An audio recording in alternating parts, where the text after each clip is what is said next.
مطلب ہماری economy basically سود پہ انٹرسٹ پہ ڈپینڈنٹ ہے، انحصار کرتی ہے سود کے اوپر، انٹرسٹ کے اوپر اور اکنامی.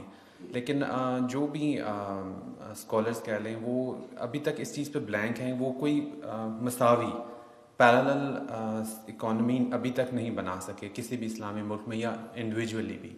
تو how can we as a individual avoid this interest? کسی بھی ملک میں جب تک کہ یہ سرمایہ دارانہ نظام بالکل ختم نہیں ہوگا کوئی آلٹرنیٹ نظام آ ہی نہیں سکتا.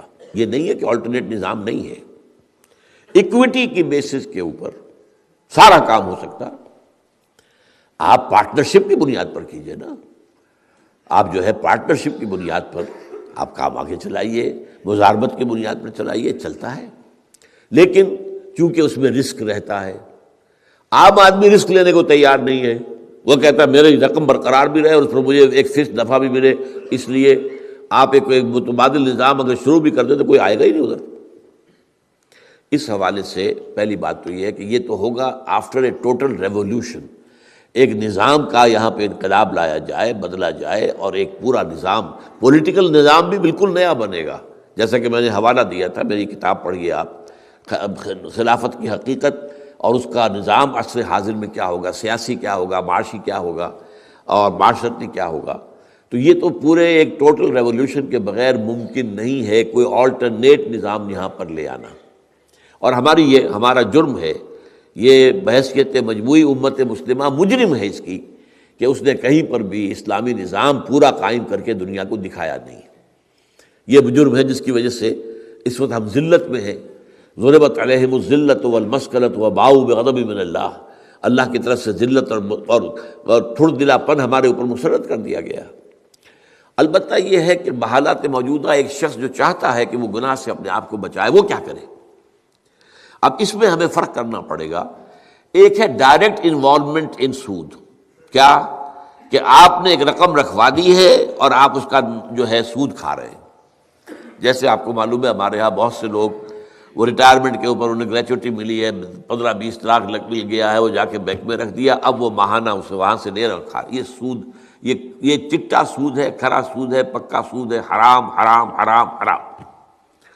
دوسرا یہ کہ آپ بینک سے رقم لیتے ہیں اپنی دکان بڑھانے کو، اپنی بلڈنگ اونچی کرنے کو، اپنے کاروبار کو وسعت دینے کو، اور وہاں سود دیتے، یہ بھی حرام حرام حرام حرام.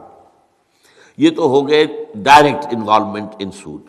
ایک انڈائریکٹ ہے، انڈائریکٹ جو آپ نے کہا پوری ہماری معیشت کا جو ہے نظام سود پر ہے، ہماری حکومت سود پر چل رہی ہے. اب ایک سرکاری ملازم وہاں سے تنخواہ لے رہا ہے، وہ براہ راست سود میں ملوث نہیں، انڈائریکٹلی تو ہے.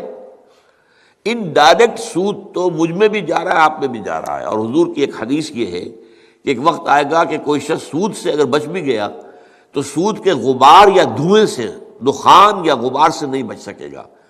جیسے ہوا کے اندر ڈسٹ سسپینشن ہو جائے، آپ کو گردہ نظر آ رہا ہے ہوا کے اندر، اب آپ کیا کریں گے؟ ناک بند کر دیں گے، آپ سانس نہیں لیں گے. سانس کو آپ کو لینا ہے زندہ رہنے کے لیے، تو گردہ اندر جائے گا کہ نہیں جائے گا؟ یا اگر دھواں کہیں بھر گیا ہے اور کوئی بھاگنے کی جگہ بھی ابھی نظر نہیں آ رہی ہے تو کیا کریں گے؟ آپ سانس لینا بند کر دیں گے. ہو سکتا ہے کہ کچھ دیر کے بعد دھوئیں کی وجہ سے جان نکل جائے، لیکن جب تک ممکن ہوگا تب تک تو آپ سانس لیں گے، وہ دھواں اندر جائے گا. تو ایک ہے انڈائریکٹ سود، اس سے کوئی بچا ہوا نہیں ہے، بلکہ گندم کے ہر دانے میں سود ہے. فرض کیجئے اس کا بیج لیا گیا تھا سودی قرضے پر، اس کے لیے پھر جو لیے گئے جن کو کہتے ہیں جو کھاد ہوتی ہے وہ لی گئی سود کے قرضے پر، اور پیسٹیسائڈز لیے گئے سود کے قرضے پر، ٹریکٹر لیا گیا سود کے قرضے. تو گویا کہ ہر گندم کے دانے میں سود موجود ہے، وہ میں کھا رہا ہوں، آپ بھی کھا رہے ہیں. تو اس کے لیے تو یہ ہے کہ اس کا جو گناہ میرے اور آپ کے اندر جا رہا ہے انڈائریکٹ سود کا، اس کا کفارہ یہ ہے کہ آپ اپنے پوری جد و جہد کریں اس نظام کو بدل کر وہ نظام لانے کی جس میں کہ ہم اس سود کو بالکل ایریڈیکیٹ کر سکیں، اس کو ختم کر سکیں.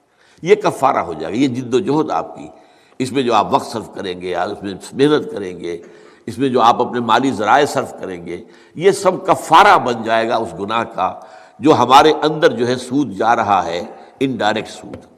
لیکن اس سے بالکل بچنا کسی کے لیے ممکن نہیں ہے، ڈائریکٹ سود سے بچنا یہ لازم ہے. اچھا، تیسری بات اور جان لیجئے، بعض انسٹیٹیوشن ایسے ہیں کہ جو قائم ہی سود پر ہیں، اس کی سروس بھی حرام ہو جائے گی۔ بینک ہے، بینک کی بنیادی کیا پروپوزیشن ہے؟ ایک تو یہ ہے کہ ایک ہے ٹیکسٹائل مل ہے، اس نے اوور ڈرافٹ لیا ہوا ہے، وہ سود دے رہا ہے، یہ ٹھیک ہے، یہ اس کا اصل بزنس نہیں ہے۔ اصل بزنس تو یہ ہے کہ وہ دھاگے سے کپڑا بنا رہا ہے، لیکن اس میں اس کی جو ہے اس نے اوور ڈرافٹ لیا ہوا ہے۔ لیکن ایک یہ کہ بینک کا تو پروپوزیشن ہی یہ ہے کہ کم شرح سود کے اوپر وہ ڈپازٹ لیتے ہیں، زیادہ شرح سود کے اوپر وہ قرض دیتے ہیں، تاکہ وہ ڈفرنس جو ہے اس کی کمائی ہے۔ تو اس کی پھر اس طرح کے اداروں کی جو ملازمت بھی حرام ہو جائے گی۔ تو ڈائریکٹ سود میں انوالومنٹ اور بالکل خالص سودی اداروں کی ملازمت سے بھی بچنا۔ باقی یہ ہے کہ اس کے علاوہ انڈائریکٹ سود جو جا رہا ہے ہمارے اندر، اس کا کفارہ یہ ہے کہ اس نظام کو بدلنے کی کوشش کی جائے۔ هي الحلقات تحفظني بآيات من القرآن، هي الحلقات تملأني بحب المصطفى العدنان.